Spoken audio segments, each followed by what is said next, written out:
이 아침에 함께 보실 말씀은 열왕기하 22장 2절 말씀과 23장 1절에서 3절 말씀입니다. 먼저 열왕기하 23장 1절부터 3절 말씀을 함께 보도록 하겠습니다. 23장 왕이 보내 유다와 예루살렘의 모든 장로를 자기에게로 모으고 이에 왕이 여호와의 성전에 올라가매 유다 모든 사람과 예루살렘 주민과 제사장들과 선지자들과 모든 백성이 노소를 막론하고 다 왕과 함께한지라. 왕이 여호와의 성전 안에서 발견한 언약책의 모든 말씀을 읽어 무리의 귀에 들리고 왕이 단 위에 서서 여호와 앞에서 언약을 세우되 마음을 다하고 뜻을 다하여 여호와께 순종하고 그의 계명과 법도와 율례를 지켜 이 책에 기록된 이 언약의 말씀을 이루게 하리라 하며 백성이 다 그 언약을 따르기로 합니다. 아멘. 23장 22장을 제가 읽어드리도록 하겠습니다. 열왕기하 22장 2절 말씀입니다. 요시야가 여호와 보시기에 정직히 행하며 그의 조상 다윗의 모든 일로 행하고 좌우로 치우치지 아니하였더라라는 말씀입니다. 할렐루야. 우리 옆에 분과 인사하실 때 오늘 이 아침에는 이렇게 인사합니다. 집사님 우리 정직하게 살아요 하고 인사하도록 합니다. 집사님 우리 정직하게 살아요. 정직하게 사시는 여러분 되시길 바랍니다. 여러분 예전에 코미디 프로 중에 개그 콘서트라는 프로가 있었습니다. 근데 이 프로 중에 이런 코너가 있었습니다. 감사합니다. 감사합니다. 기억나세요?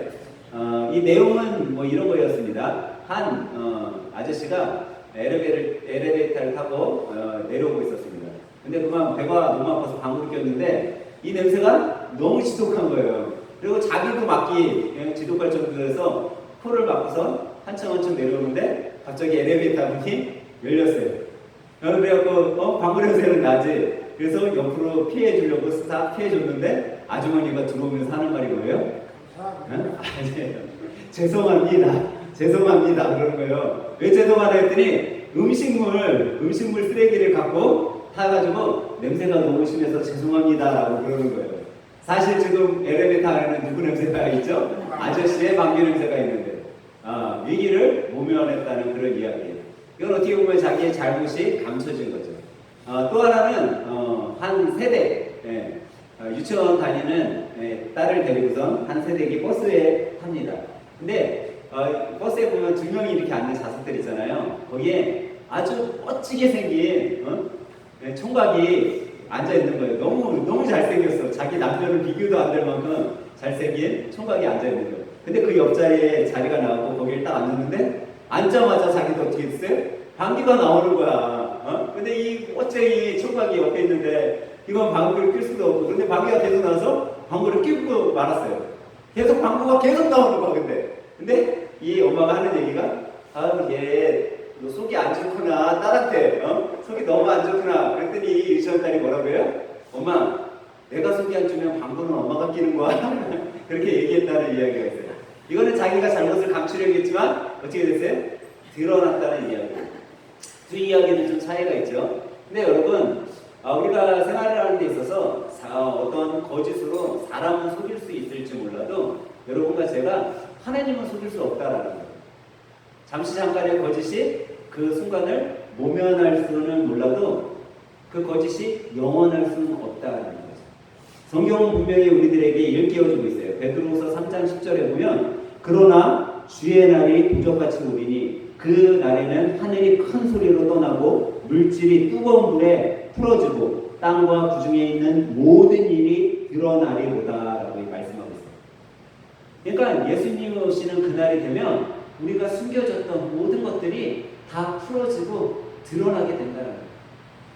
우리가 그동안 거짓으로 감춰놨었던 모든 것들이 다 밝히 보여지게 된다는 거예요. 그러니까 우리가 순간 거짓으로 잠깐은 모면할 수 있을지 몰라도 그것이 다 드러나게 된다는 거죠. 이런 상황 속에 어떻게 보면 우리도 이런 세상을 살아가고 있는 거예요. 거짓으로 잠깐 모면하고자 하는. 근데 이 세상을 살아갈 때 뭐 그리스도인들이든지 세상 사람들이 큰 문제 하나를 갖고 살아가는 게 있는데 왜 이런 거짓으로 감추고자 하냐면 모든 세상 사람들이 하나님의 말씀보다 사람의 언어에 더 많은 관심을 주고 있기 때문에 하나님 앞에 인정받기보다는 이 세상을 살아갈 때 사람들에게 인정받기를 더 원한다라는 거예요.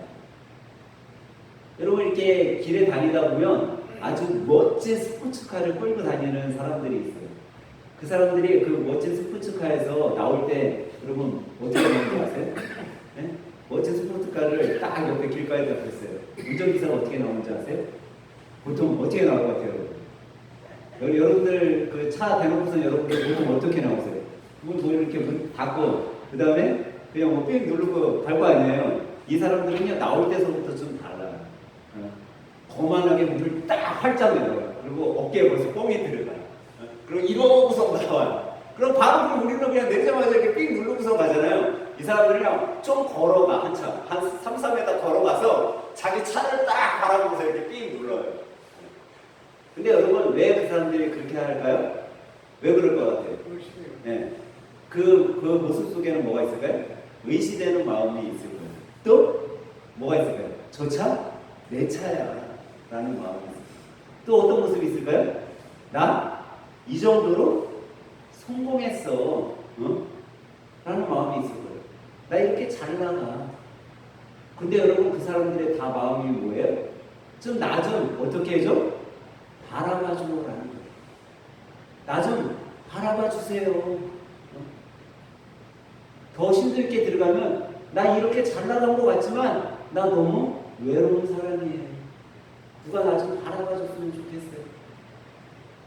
우리는 가만히 문 닫고 와도 다 바라봐 주는 것 같으니까 안 바라봐 줘도 돼, 딴 사람이. 예? 내가 공예 차량을 끌고 다녀도 다 딴 사람들이 나를 바라보고 있기 때문에 안 바라봐 줘도 돼요. 근데 이 사람은 스포츠카를 끌고 다니면서도 누군가가 나를 좀 바라봐 줬으면 하는 그런 세상 사람들의 이목을 생각하고 있기 때문에 그렇게 행동한다는 거예요.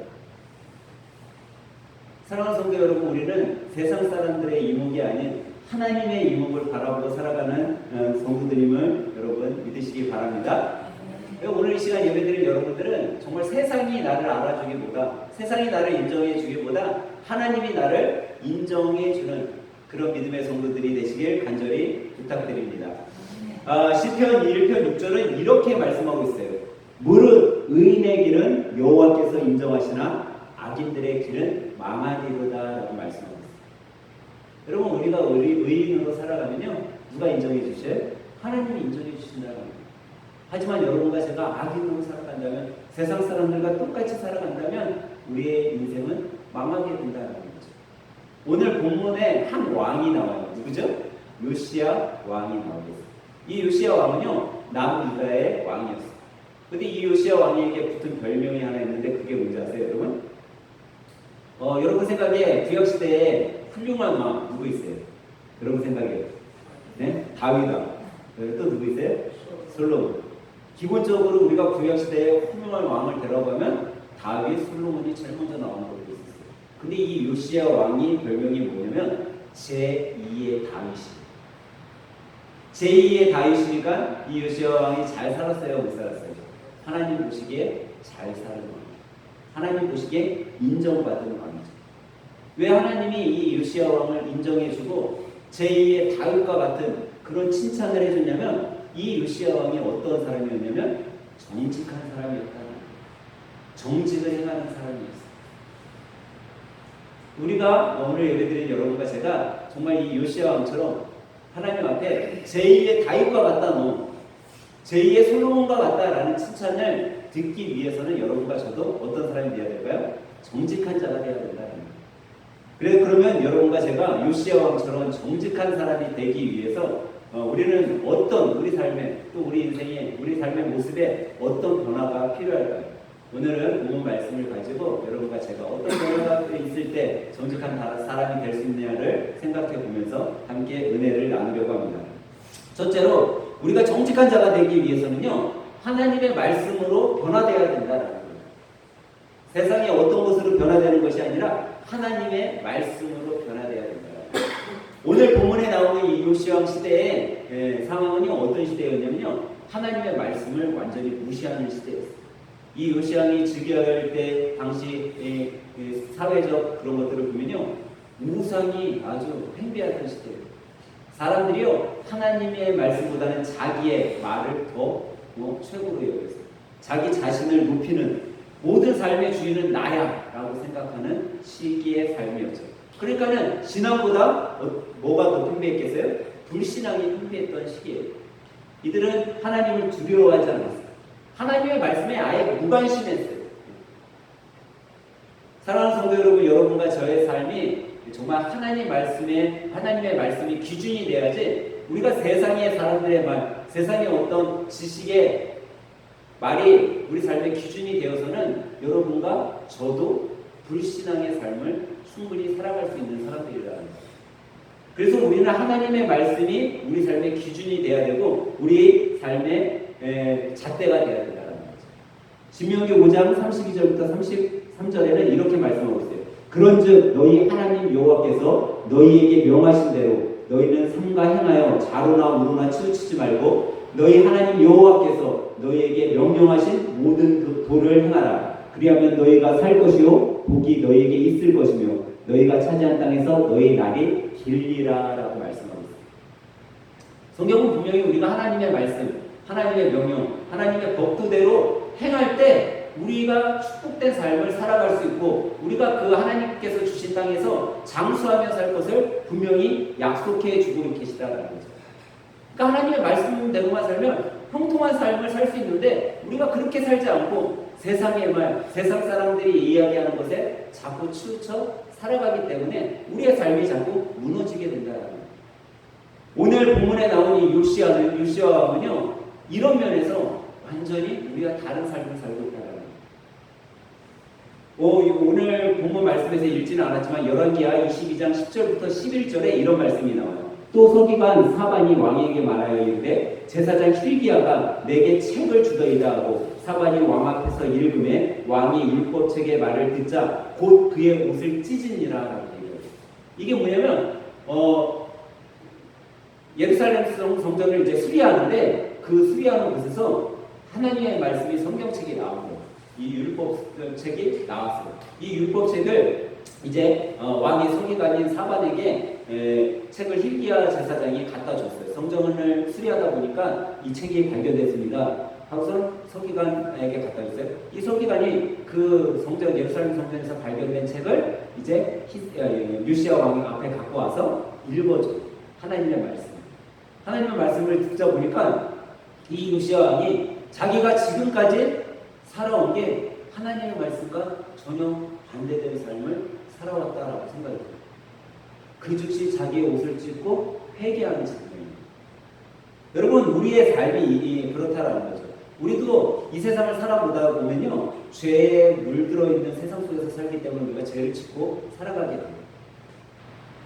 죄에 빠지고 이기적인 생각, 나만의 생각, 나의 삶, 나 중심의 이기적인 삶의 모습으로 우리가 살아가게 된다는 거죠. 또 때로는 남을 무시할 때도 있고요. 여러분, 우리가 성경에 분명히 나와 있어요. 세상의 지식은요, 하나님의 지식을 발 뒤꿈치조차도 못 따라가는 지식이라고 했어요. 그럼 여러분과 제가 아무리 많이 알고 있어도 하나님 앞에서 먼지 같은 지식이거든요. 근데 우리는 어떻게 해요? 남보다 조금 많이 알면 상대방을 깔아뭉개려고 해요. 야, 너 그것도 모르냐? 야, 이 정도는 알아야지 하며 무시한다는 거죠. 근데 우리 역시도, 믿음의 성도들도 남을 무시하고 모함하고 정죄하고 또 오히려 물질을 더 사랑하면서 살아가고 있지는 않냐는 거예요. 근데 그런 모습이 있을 때 주님의 말씀이, 하나님의 말씀이 나에게 들어오면 우리의 그런 삶을 이 요시야 왕처럼 회개해야 된다는 거예요. 그 즉시 회개해야 된다는 거예요. 내가 남을 비방하려고, 그들을 비방하면서 던지려고 들었던 돌을 우리가 다 내려놔야 된다는 거 중요합니다.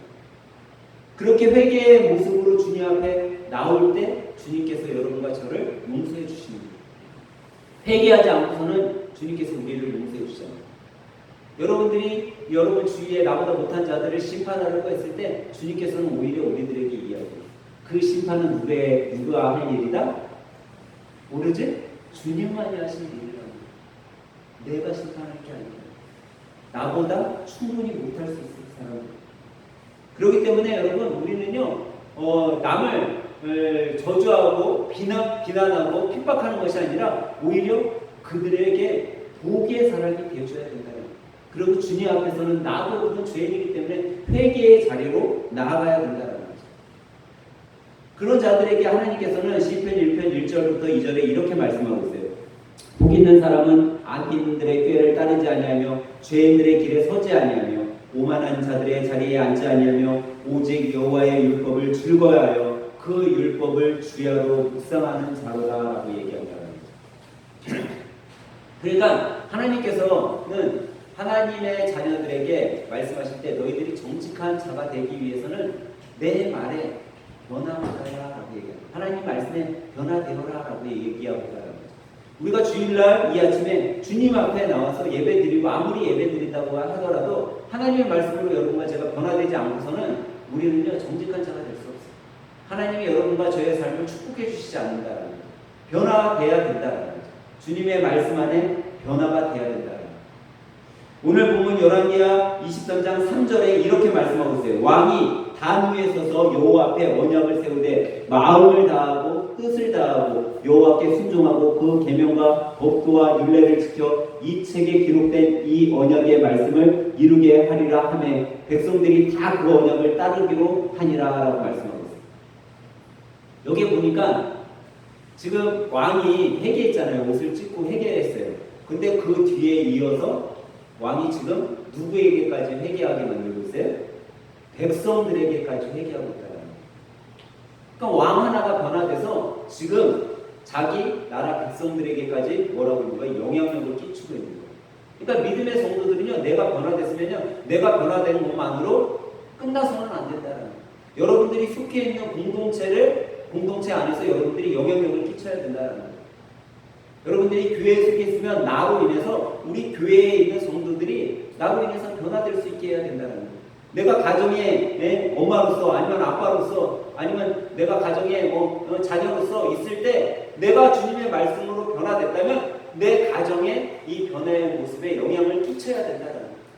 요시야 왕이 자기가 하나님의 말씀으로 회개하고 변화되었더니 온 백성들에게 영향력을 끼쳤어요. 그랬더니 그들이 어떻게 됐어요? 백성들이 다 그 언약을 따르기로 약속했다. 그러면 언약을 따르기로 했으니까 이 백성들이 변화된 거야, 안 변화된 거야? 변화된 거예요. 제가 설교 서두에 당시 요시야 왕이 있던 시대에는 어땠다고요? 우상 숭배가 팽배했어요. 다 불신앙자들이었어요. 근데 그랬던 하나님의 말씀을 거역하고 살아갔던 사람들이 어떻게 하기로 했어요? 하나님의 말씀을 따르기로 약속했다라는 거예요. 그렇게 살기로 결정했다라는 거예요. 누구로 인해서? 이 요시야 왕 한 사람이 회개하고 변화됩니다. 저는 오늘 예배를 드리는 여러분이 이런 영향력을 끼치는 믿음의 성도들이 되시길 주님의 이름으로 간절히 축원합니다. 여러분, 미국의 기독교 작가 중에 에릭 키겔 마샬이라는 분이 있어요. 이 에릭 키겔 마샬이 한 이야기 중에 이 세상에 많은 책들이 독자를 변화시키기 위해서 책을 만든다고 해요. 그러니까 작가들이 책을 쓰는 이유는 내 책을 읽은 사람들이 좀 변화되기를 원해서 쓴다는 거예요. 그 사람들이 내 책을 읽고 감동을 받고 좀 어떻게 좀 변했으면 좋겠다라는 마음을 갖고 책을 쓴다는 거예요. 근데 이 세상에 어떤 책도 진정한 사람에게 변화를 줄 수 있는 책은 없다라고 이야기해요. 딱 하나 인간의 삶에 변화를 줄 수 있는 책이 있는데 그 책은 바로 성경책이다라고 얘기해요. 여러분, 우리가 수많은 책을 읽고 내가 삶의 좀 변화 하다못해 성공하고 싶은 사람은요, 성공하기 위한 7가지 습관 이런 책들도 읽어요. 또 사업을 하는 사람들은 사업 성공의 비결 이런 책들이 다 뭐예요? 뭔가 변화를 추구해서 내가 새로운 삶을 향해서 가기 위한 책들을 많이 읽어요. 근데 이 수많은 책들이 진정한 삶의 변화를 줄 수 없다는 거예요. 오로지 성경만이 그렇게 줄 수 있는데, 성경만이 진정한 변화를 줄 수 있는데 왜 그러냐? 바로 그 성경의 저자가 누구라고요? 사람을 만든 하나님이기 때문이다. 하나님만이 우리의 죄성을 없애줄 수 있고 하나님만이 우리에게 경건함과 순결함과 정직함을 줄 수 있는 분위기에 그분의 말씀이 적혀져 있는 이 성경만이 사람을 진정하게 변화시켜 줄 수 있다. 그래서 여러분 정말 내가 변화시키고 싶다라고 생각되면요 성경을 많이 읽으셔야 돼요. 내가 정말 변화된 사람으로 살고 싶다라고 그러면 성경을 읽어야 돼요. 그러면서 기도해야 돼요. 성령님 나에게 변화를 좀 주세요. 내 삶에 좀 변화를 주세요. 그렇게 기도할 때 그 말씀이 내 안에서 들어오고요. 내 안에 주님을 모시게 되면 그 주님이 내 안에서 나를 변화시켜 주시는 거예요.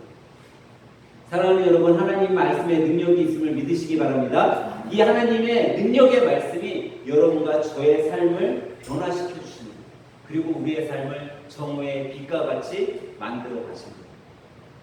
두 번째로 여러분, 우리가 정직한 자가 되기 위해서는 무엇의 변화가 필요하냐면요, 예배의 변화가 필요해요.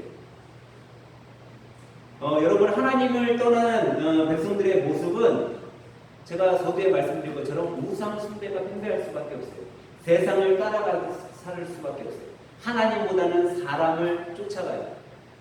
하나님의 말씀보다는 세상의 물질을 쫓아가면서 살죠. 이것이 다 뭐예요? 우상이라는 거예요. 여러분, 우상은요 어떤 부처상, 마리아상 이것만 우상이 아니에요. 우리 삶에 있어서 하나님을 따르는 일에 있어서 저해를 만드는 것들이 다 우상이 되어 있어요. 그러니까 뭐 이렇게 얘기할 수 있겠죠. 우상은요 잠이 될 수도 있어요. 주일날 우리 자녀들 잘 못 일어나잖아요. 그럼 그게 우상인 거예요. 여러분, 스마트폰이 우상이 될 수도 있어요. 예배 시간에 정말 예배 1시간 동안 우리가 스마트폰 꼭 안 볼 수 있잖아요. 근데 예배 시간에 우리 학생들 보면 스마트폰 계속 보잖아요. 그러면 그게 우상인 거예요. 여러분, 게임으로 인해서 내가 정말 경건하게 살아갈 수 있는 시간이 있는데 내가 게임을 너무 좋아해서 그 시간에 게임 속에서 3시간, 4시간, 5시간 이렇게 버리면서 시간을 보내면요 그 게임이 바로 우상이 될 수 있습니다. 우상은요 나하고 친한 친구가 될 수도 있어요. 이 친구가 주일이면 꼭 만나자고요. 주일날 나 11시에 예배 드리려고 하는데 11시만 되면 야 맛있는 거 먹으러 가자. 내가 쏠게. 이 좋은 친구가 우상이 될 수도 있다. 세상은요 우상의 모습으로 우리에게 너무나 많이 다가올 수 있어요. 여러분, 이거는 우리한테만 그런 것이 아니에요. 이스라엘 백성들은 어떤 백성이었어요? 하나님이 선택한 백성들이었어요. 그리고 하나님의 말씀에 잘 순종한 자들이라고 했어요. 하지만 그런 이스라엘 백성들도요 하나님의 말씀을 저버리고 하나님의 명령에 순종하지 않았을 때 그들의 삶은요 우상이 팽배했어요. 하다못해 출애굽해서 광야의 길을 가는 동안도 금송아지를 만들어서 우상을 숭배했다가 하나님의 선택된 백성입니다. 여러분, 요시야 왕이 왜 제2의 다윗으로 불리냐면요 이 우상들을요 다 어떻게 해요? 다 이 우상들을 폐했다는 거예요. 다 청산했어요. 오늘 본문 뒤 열왕기하 23장 5, 6절에 보니까요 옛적에 유다 왕들이 세워서 유다 모든 성읍과 예루살렘 주위의 산당들에서 분향하며 우상을 섬기게 한 제사장들을 폐하며 또 바알과 해와 달과 별대와 하늘의 모든 별에게 분향하는 자들을 폐하고 또 여호와의 성전에서 아세라상을 내다다가 예루살렘 바깥 기드온 시내로 가져다가 거기에서 불사르고 빻아서 가루를 만들어 그 가루를 평민의 묘지에 뿌리고라고 말씀합니다. 요시야 왕은요 자기가 자신의 죄, 자신들의 백성이 지은 죄를 다 회개한 후에 뭐라고 했어요? 이제 우상들을 다 폐하고 있어요. 우상들을 갖다가 다 불태웠어요. 우상을 섬기는 제사장들을 다 어떻게 했어요? 폐했어요. 그들을 다 내쫓았어요. 청결 사업을 한 거예요, 한마디로. 우상이 이제 유다 땅에 있지 못하게 하는, 어떻게 보면 지금까지 이 사회가 다 예수님을 저버린 백성들이었잖아요. 그러면 이 백성들이 어떻게 했을까요? 반발이 심했을 것 같아요? 아니면 왕이 그냥 야 아세라상, 바알상 다 성전에서 내다가 불태워 라고 했을 때 그 아세라상, 바알상을 믿었던 사람들이 아이고 잘했습니다 라고 했겠어요? 그들이 반대가 엄청 심했어요. 아마 왕 지금 같으면 대통령을 탄핵하라고 그랬을 거예요. 요시야 대통령을 탄핵해야 됩니다 라고 했었을 거예요. 그런데 왕은요 그 청결 사업을 준행했어요. 철저하게 우상들을 제거했어요. 우상을 숭배하던 자들을 다 폐했어요. 여러분, 이거는 이 구약시대에 남유다에만 있는 것이 아니라 지금 우리 교회 안에 들어와 있는 모습이라는 거예요. 여러분, 우리 교회 안에 수많은 우상들이 들어와 있어요. 제가 아까 전에 잠깐 얘기한 스마트폰, 게임, 이웃, 친구 이런 것도 우리 교회 안에 들어갈 수 있어요. 또 우리 교회 안에는요, 물질의 우상도 들어와 있어요. 여러분, 우리 교회는 작으니까 그런 게 없지만 큰 교회 가면요, 정말 물질이 많고 그런 사람들을요, 직분자로도 막 세워요. 그리고 물질이 많은 사람들은요, 대우가 달라요. 가난한 사람들은 좀 하찮게 보고 정말 교회에 나와서 헌금도 많이 내고 교회에서 중직도 세우고 그런 사람들은요, 대우가 달라요. 목회자라는 분들이 그분들을 대우할 때 부르신 거예요. 오히려 목회자면은 더 어렵고 더 힘든 사람을 살갑게 다가가고 더 사랑으로 품어주고 그를 위해 더 기도해 줘야 되는데, 어떻게 된 게 교회에 물질을 더 많이 갖고 있는 사람들을 더 살갑게 다하고 더 친절하게 대하고 그들을 위해 기도하는 모습으로 바뀌고 있다는 거예요. 이게 물질의 우상이 교회 안에 들어와 있는 거예요. 그래서 디모데전서 6장 10절에 보면요, 하나님께서 우리들에게 이렇게 말씀하셨어요. 돈을 사랑함이 일만하게 뿌리가 되나니 이것을 틈내는 자들은 미혹을 받아 믿음에서 떠나 많은 근심으로 자기를 찔렀도다라고 말씀하셨어요. 여러분, 우리는 물질을 사랑하고 물질을 가진 자들을 사랑하면 우리가 어떻게 돼요? 내 자신을 찌르게 됩니다. 일만하게 뿌리가 되는 거예요. 그렇기 때문에 교회 안에서요, 이 물질의 우상을 저버려야 돼요. 또 교회 안에서는요, 권력의 우상도 있어요. 여러분, 제가 가진 자들을 막 장로로 세운다고 그랬잖아요. 여의도 수목교회 장로가 한번 되려면요, 여러분 얼마 사용하는지 아세요?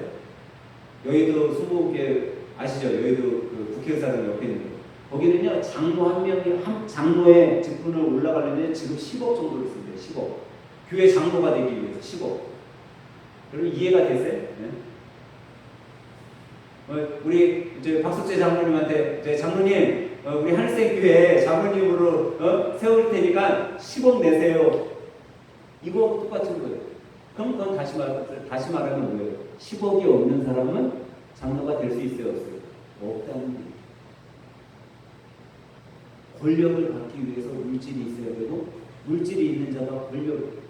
하나님께서 여러분과 저에게 물질을 주고 권력을 준 이유는 물질이 목적이 되라고 준 게 아니에요. 물질은 그냥 하나님의 귀한 일들, 선한 사역을 하기 위한 뭐예요? 수단인 거예요. 그냥 수단. 그 수단을 가지고 하나님께서 선한 사역, 하나님의 나라를 확장하기 위해 우리들에게 주신 거라는 거죠. 권력도 똑같은 거라는 거예요. 교회의 장로로 세우고, 교회의 집사로 세우고, 교회의 교사로 세운 거는 그 직분, 그 권력을 가지고 더 많은 성도를 섬기고 더 많은 이웃을 섬기라고 우리들에게 직분을 주셨는데, 그것을 오히려 악용하겠다는 거예요. 그게 우상이라는 거죠. 여러분, 우리는 예수님의 삶의 모습을 통해 이런 물질에 대한 우상, 권력에 대한 우상을 다 저버려야 돼요. 예수님께서는 이 땅에 왜 오셨다고 얘기하고 있어요? 예수님께서 이 땅에 섬김을 받으러 왔다고 했어요? 섬김을 섬기기 위해서 왔다고 말씀하고 있어요. 섬기기 위해서 왔다고 말씀하고 있어요. 그래서 디모데전서 6장 10절에 마가복음 10장 45절에 보면 이렇게 말씀하고 있어요. 인자가 온 것은 섬김을 받으려 함이 아니라 도리어 섬기려 하고 자기의 목숨을 많은 사람들에게 대속물로 주려 함이라라고 말씀하고 있다. 그러니까 예수님도 하나님의 아들, 신인 예수님도 이 땅에 왔을 때 섬김을 받기 위해서, 내 권력을 유지하기 위해서, 내가 물질이 이렇게 많으니까 너희들 나를 인정해 줘야 돼, 그런 모습으로 온 것이 아니라 오히려 섬기려 왔고, 그 섬김 가운데 가장 위대한 섬김인 자기의 목숨까지도 대속물로 주기 위해 오신 분이라라고 우리들에게 깨닫게 해주면서 말씀하고 있다는 거죠. 여러분, 우리는 우리 삶에 변화가 있어야 돼요. 그러기 위해서는요, 가장 큰 변화가 예배에 대한 변화가 있어야 된다. 교회 안의 우상을 다 청결해야 돼요. 다 패야 돼요. 내가 가지고 있었던 모든 우상적인 것을 다 내려놓아야 된다는 거죠. 그래야지만 우리 안에 예배가 회복되게 돼요. 여러분과 제 삶의 예배가 회복되면요, 우리 안에 누가 찾아오시냐면요, 성령님이 찾아오시게 됩니다. 성령님이 찾아온 사람은요, 성령님은 성경에 보면 바람과 같다라고 그래요. 여러분, 옛날에 신바람 뭐 이런 거 많이 들어보셨죠? 왜 신바람이 나는 줄 알아요? 좋은 바람이 내 안에 들어오면요, 신이 나는 거예요. 기쁜 거예요. 활기차지는 거예요. 그래서 신바람이 생기는 거예요. 저는 오늘 예배드리는 여러분들이 예배의 변화를 받아서요, 여러분들이 어떤 자리에서 예배를 드리든지 그 예배 가운데 정말 내 삶의 변화가 일어나길 주님의 이름으로 간절히 축원합니다. 그런 자들에게 성령님이 찾아오시고 그런 사람은요, 하나님께서 정오의 빛과 같이 사용해 주시는 거예요. 여러분, 예배가 변화되어야 우리 삶이 변화됨을 믿으시기 바랍니다. 예배가 변화돼야지, 여러분 예배의 모습이 변화돼야지 우리가 진정한 정직한 자로 살아갈 수 있게 된다. 세 번째로 우리가 정직한 자가 되기 위해서는요, 어떤 변화가 필요하냐면요, 생활의 변화가 필요하다는 거예요. 오늘 요시야 왕은요, 그냥 개혁으로 끝나지 않았다는 거예요. 그냥 우상들만 패하고 우상을 섬기던 제사장들과 우상을 섬기던 백성들을 패한 것으로 끝나지 않았다는 거예요. 그들에게 무엇까지 요구했어요? 백성들에게 새로운 삶, 변화된 삶까지도 살기를 약속받았다는 거예요. 열왕기하 23장 24절에 보니까 요시야가 또 유다 땅 예루살렘에 보이는 신접한 자와 점장이와 드라빔과 우상과 모든 가증한 것을 다 제거하였으니 이는 대제사장 hil기야가 여호와의 성전에서 발견한 책에 기록된 율법의 말씀을 이루려 함이니라라고 되어 있습니다. 여기에 보니까 이제 요시야 왕이 모든 것들을 다 청결하게 했어요. 우상 숭배하는 사람들, 그런 것들을 다, 습관까지도 다 제거하게 만들었어요. 왜? 이런 것들을 다 남겨놓지 않고 불에 태우고 공동묘지에 갖다 뿌리고, 왜 그랬을까요? 단 하나 남겨놓지 않아야지 이 백성의 삶이 변화될 것을 알았기 때문에. 여러분, 우리의 삶 가운데 여러분들의 삶이 정말 변화되고 싶으면요, 결단이 필요해요. 그리고 그거는요, 내 눈에 보이지 않게 만들어요. 여러분, 만약에 우리 자녀들이 컴퓨터 게임을 좋아한다고 해보세요. 만약에 컴퓨터가 집에 없어. 그럼 컴퓨터 게임을 집에서 할 수 있어요, 없어요? 없는 거예요. 없애버리고. 여러분, 저는 집에 테레비가 없어요, 테레비가. 근데 테레비가 보고 싶을 때가 있어요. 저희 집에 갔을 때. 오늘 좀 테레비 좀 보고 싶은데? 근데 테레비가 없어. 볼 수 있어요, 없어요? 볼 수 없는 거예요. 우리 집에 오는 분들이 그래요. 아니, 목사님, 테레비 없다고 그러더니 테레비 있는데요. 그래요. 테레비가 이렇게 있으니까 테레비 있는데요. 제가 켜보라고 해요. 코드에 꽂으면 테레비가 켜져야 되잖아요. 테레비가 안 켜져. 왜 그럴까요? 고장났으니까 안 켜지는 거예요. 볼 수가 없어요. 근데 이 가증한 것을 요시야 왕이 다 제해버렸어요. 그리고 그들의 삶, 백성들의 삶, 자기의 삶을 변화되게 만든 거예요. 여러분, 교회에 나와 있는 것이 주일날 나와서 단지 이 자리에 앉아있는 시간만으로 우리가 좋게서는 안 된다는 거예요. 이곳에 나와 앉았으면요, 여러분, 하나님의 말씀을 내가 하나라도 더 받아가도록 노력해야 되는 거예요. 그리고 그 말씀 가운데 내 삶이 변화되도록 노력해야 된다는 거예요. 그래서 로마서 12장 1절에 보면 바울 사도는 우리들에게 이렇게 말씀하고 있어요. 그러므로 형제들아, 내가 하나님의 모든 자비하심으로 너희에게 권하노니 너희 몸을 하나님이 기뻐하시는 거룩한 산 제물로 드리라. 이는 너희가 드릴 영적 예배니라 라고 말씀하고 있다. 여러분, 와갖고 예배 드리고 있는 이 그냥 내 삶의 모습으로 만족해서는 안 된다는 거예요. 우리가 우리 몸을요, 다 온전히 우리 삶을 하나님이 기뻐하시는 예배로 드려야 된다는 거예요. 그것은 교회에 있을 때만 예배가 아니라 여러분들이 세상에 나가 살 때에도 그 삶이 예배가 되어야 된다는 거예요. 만약 주일날 나가서 교회에서만 예배를 드리고 나가서는 세상 사람과 똑같이 살아간다면 여러분, 우리도 세상의 우상을 아끼면서 살아가는 거예요. 세상 사람들과 똑같이 살아가려고 한다면 우리는요, 아직도 삶이 변화되지 않아요. 여러분, 우리는 과감하게 이 세상에서의 삶, 우상을 숭배하던 삶을 버려야 돼요. 그럴 때 하나님께서 여러분과 저의 삶에 찾아오셔서 우리를 정직한 자들로 세워주십니다.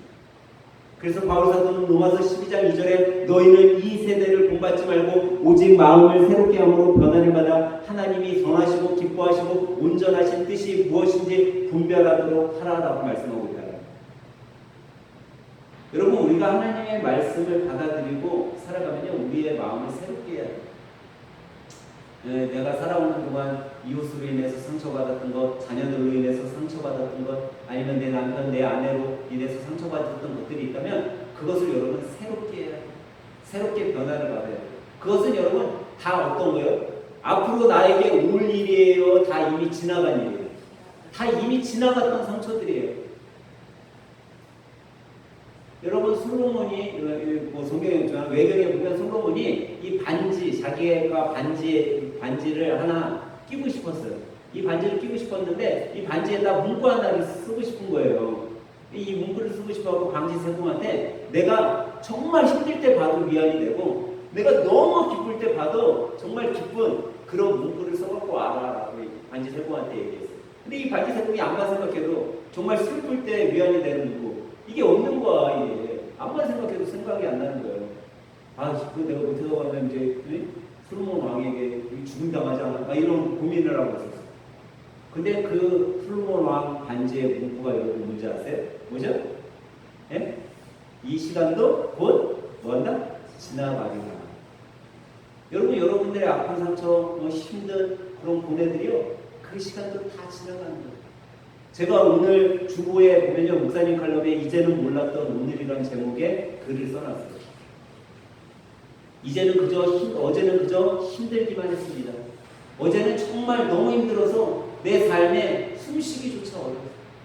이대로 잘 눈을 감으면 정말 끝났으면 했어요. 그런 삶이 우리 삶 가운데 있었다라는 거예요. 정말 내가 이렇게 눈 감고 자버리고서 정말 이 삶이 끝났으면 얼마나 좋을까? 그냥 하나님 나 자고 있는데 그냥 데려갔으면 얼마나 좋을까? 그렇게 힘든 시기도 있었는데 그 시기도 오늘이 어제였다라는 거예요. 오늘 생각해 보니까 그래도 내가 지금 살고 있는 것들을 생각해 보니까 그게 그 시간 그렇게 힘들었던 시간이 지금은 그냥 추억이네요. 여러분 너무 힘든 시간도요 곧 지나간다는 거예요. 지나간다. 우리 삶 속에 그렇게 어렵고 고달프고 애통하며 지냈던 그 시간도요 곧 지나간다. 그러고 난 다음에 어떤 일이 있어요? 여러분 그것은 그냥 추억이 되고 주님께서 여러분의 삶과 저의 삶을 만나주시는 거예요. 그러면 그때서부터는 어때요? 그 과거의 힘든 것들은 추억이 돼서 내 자리에 한편에 사무치게 되지만 이제 나에게는 주님이 만족함을 주시기 때문에 내가 정직한 자로서 살아가기만 하면 내 삶을 통해서 주님이 영광 받아주시고 내 삶을 통해서 그 영광 받으신 주님이 축복해 주신다는 거예요. 여러분 초대교회 성도들이요 신앙생활에 교회 부흥만 이루었던 게 아니에요. 그들은요 부흥으로 끝나지 않았어요. 그들은요 온 백성에게 칭찬을 받았어요. 여러분 교회가 그냥 거대해지고 교회에 수많은 사람들이 나온다고 해서 그것이 하나님이 기뻐하실 일이냐, 그것이 온 백성들이 기뻐할 일이냐, 그렇잖아요. 초대교회가 왜 부흥만 일어나지 않고 온 백성들이 그 교회를 친송했냐면 초대교회가 그 시대에 영향력을 끼쳤던 거예요. 선한 사역들을 했던 거예요. 선한 영향력을 끼치니까 온 백성들이 그 교회들을 칭찬했던 거예요.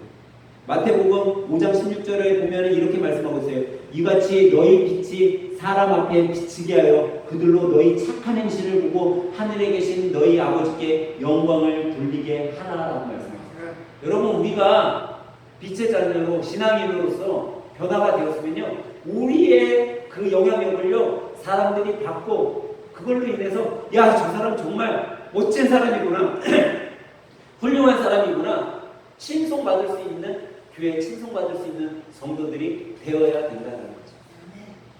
여러분 우리나라는요 이렇게 큰 신앙의 교회 붐이 있었던 계기가 하나 있었어요. 1907년에 평양에 대부흥 운동이 일어났어요. 평양에 기독교 대부흥이 일어나게 되거든요. 그때 어떤 일이 있었냐면 평양교회에 한 1,500명의 성도들이 모였어요. 그 성도들 모였을 때 길선주 목사님이라는 분이 자신의 죄를 고백해요. 그 고백죄가 뭐였냐면 자기하고 친한 친구가 있었는데 이 친구가 죽을 때 자기한테 그랬기 때문에 너 친구 우리 집 재산 있지 않나? 그거를 자네가 잘 계산을 해가지고 우리 아내에게 잘 돌아갈 수 있게 좀 자네가 힘 좀 써주게 하고 그 유언을 하고 죽었어요. 근데 자기가 목사잖아요. 목사인데 이 물질이 너무 탐이 나서 그 물질의 일부를 자기가 빼돌렸어요. 그리고 자기 친구 와이프에게 일부만 줬어요. 근데 그거를 1,500명이나 되는 성도들 앞에서 고백을 했어요. 내가 이렇게 큰 죄인입니다. 내가 이런 죄를 지고 살았어요. 그 목사님의 그 회개의 그 이야기를 듣고 한 사람씩 나와서 자기의 죄를 고백하기 시작했어요. 제가 이런 죄를 졌습니다. 여러분들, 제가 회개하니 저를 위해 기도해 주세요. 수많은 사람들이 자기의 죄를 고백하기 시작했어요. 이 고백의 그 일로 인해 교회가 붕괴되기 시작했는데 그 사건으로 인해서요, 평양에는 3만 명이 넘는 1,500명이 나와서 그렇게 자기 죄를 고백한 사건이 일어났는데 그 다음날도 사람들이 나와서 고백하고 그 다음날도 나오고 3만 명이나 되는 사람들이 평양교회에 몰려들기 시작했어요. 이 이야기는 서울까지 전파되게 됐어요. 그래서 서울에는요 1만 3천 명의 회개하고 하나님의 사랑으로 거듭나게 됐어요. 이런 부흥이 일어났어요. 근데 이 부흥이 일어날 때 어떤 일이 또 일어나냐면요, 이런 일이 있었어요. 사람들이 와가지고 자기의 죄를 고백하고 살아간다고 하니까, 야, 저기에 가서 사람들의 그 이야기, 죄 고백하는 거 듣고 그들을 죄인 잡아내자라는 방은덕이라는 순경이 있었어요. 이 방은덕이라는 순경이, 야, 고백할 때 저놈 저죄 전 지은 놈이네 하고 푹 들어가자. 그래갖고 내가 내 그 순경으로서의 직급도 좀 올리고 범죄자들도 많이 잡아들이고 그러자 하고서 그 예배 집회에 참석했어요. 근데 이 사람이 그 예배 집회에 참석해갖고 범죄자를 잡은 게 아니라 뭐가 됐어요? 그 사람들의 고백 속에 자기의 마음에 평온화가 됐어요. 그래서 그가 범죄자를 잡기 위해 갔다가 자신의 찔림의 죄를 회개하고 고향으로 돌아가서 맹상교회를 세우고 목회자가 되었어요. 여러분, 내 자신의 삶의 변화가 오잖아요. 그러면 그 영향력이 다른 사람에게 끼쳐지게 됩니다. 그들이 내 삶을 보고 회개하게 됩니다. 저는 오늘 예배드리는 여러분 삶의 변화가 있길 주님의 이름으로 간절히 축원합니다. 전심으로 우리가 주님을 섬기고 주님을 기쁘시게 하면요, 우리는 변화된 사람으로 살아갈 수 있게 되고 우리의 삶의 변화로 인해서 우리 가정도 변화되고 우리 교회도 변화되고 이 사회도 변화되는 것입니다. 열왕기하 23장 25절에 보면 요시아와 같이 마음을 다하며 뜻을 다하며 힘을 다하여 모세의 모든 율법을 따라 여호와께로 돌아간 왕, 그 왕은 요시아 전에도 없었고 후에도 그와 같은 자가 없더라라고 말씀하고 있습니다. 저는 오늘 예배드리는 여러분들이 이 요시아 왕 같은 그런 사람이 돼서 하나님께, 야, 우리 하늘생교회 성도들 보니까 우리 하늘생교회 박식사 보니까 정말 요시아 왕 시대 그 전에도 없었고 그 후에도 없었던 그런 집사구나 너가 라는 칭찬을 받는 여러분과 저가 되길 예수님의 이름으로 간절히 축원합니다. 그렇게 한 주간도 세상에 나가서 세상을 변화시키고 여러분의 가정과 교회를 변화시키는 주님의 일꾼으로 쓰임받게 되기를 예수님의 이름으로 간절히 축원합니다. 기도하겠습니다. 사랑과 은혜의 하나님 아버지, 우리를 변화시켜 주시니 감사합니다. 새롭게 하여 주시니 감사합니다. 이 나라, 이 가정, 이 교회에 제2의 붕의 역사를 주님 이루어 주시고 우리 모두가 주님의 일꾼이 되게 하여 주시옵소서.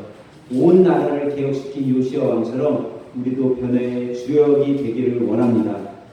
우리를 통해서 교회가 변하고 가정이 변하고 사회가 변하는 귀한 역사가 이루어지도록 주님 사용해 주시옵소서. 예수님의 이름으로 기도드리옵나이다. 아멘. 우리 다 같이 찬송가 430장 주와 같이 길 가는 것 찬양하시면서 드리명을 주님 앞에 올려드리도록 하겠습니다.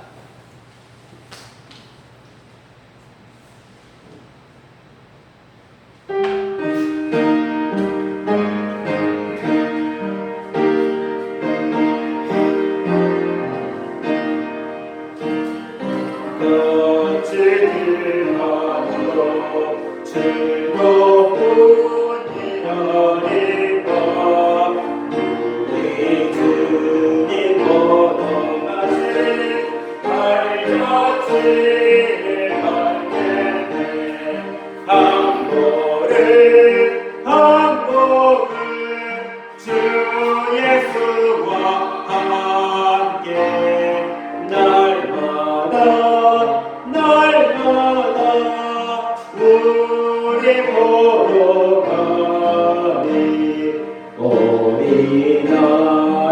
것들